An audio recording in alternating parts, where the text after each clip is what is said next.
To create our last frame of our morphing project, we're going to go ahead and line up both of our papers so that they line up completely. Okay, so I have that like so. Sorry about that, y'all. Let me shift y'all over. There we go. Okay, and what I'm going to start to do is transfer my guidelines from my original portrait, my original shaded portrait on the left, to my new paper that is on the right. Okay, now like we said before, guidelines, we're going to use a ruler for that. We're going to keep these super duper light. Okay, so the lightest we possibly can, because most of them will be erased.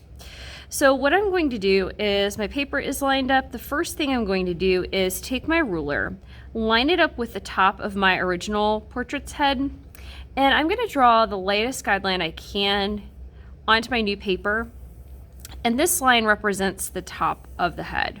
Okay, so where the head stops. Now, like always on video, I'm gonna go ahead and make mine a little bit darker so that you can see them. Yours, you should keep them really light. Okay, so this is line number 1 that I have. Okay, the second line is going to represent the eye line. Okay, so the line that bisects the eyes in half, that eye guideline, which is in the center of the head. I'm going to go ahead and transfer that using my ruler, see how it kind of slices them in half, onto my new paper. Again, keep this guideline super duper light because we're going to erase it later. Next guideline, we're going to line our ruler up with the base of the nose, so that line that the nose was resting on. I'm going to line my ruler up, draw it super duper light on my second piece of paper. Okay, I'm going to do another line that bisects the lips in half. Lining up my ruler, like so, transferring the line lightly. And then the last guideline I'm going to go ahead and do is the chin.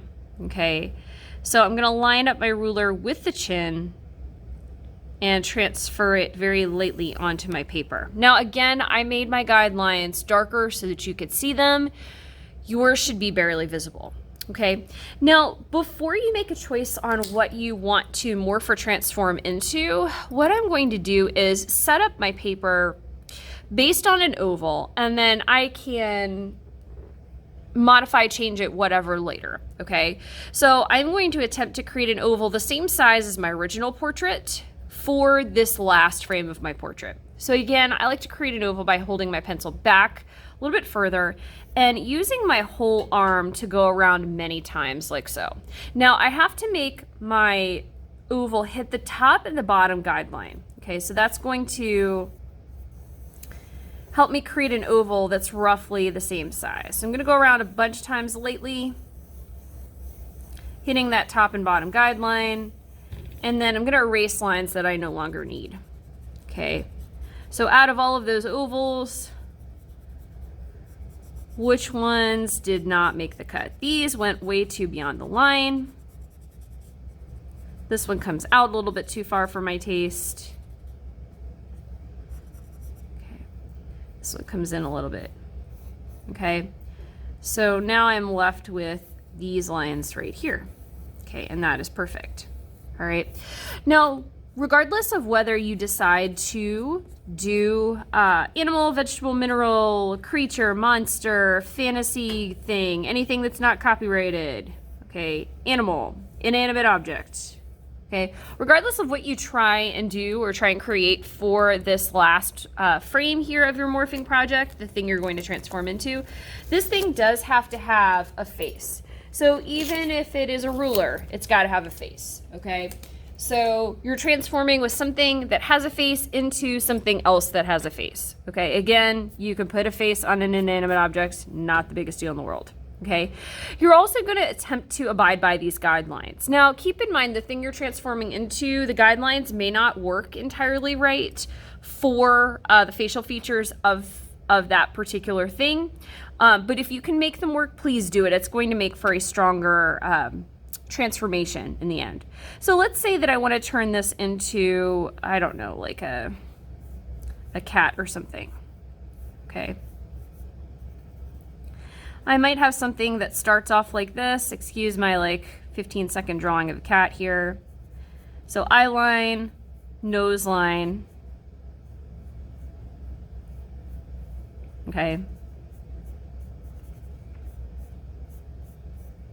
Maybe make this come around this way.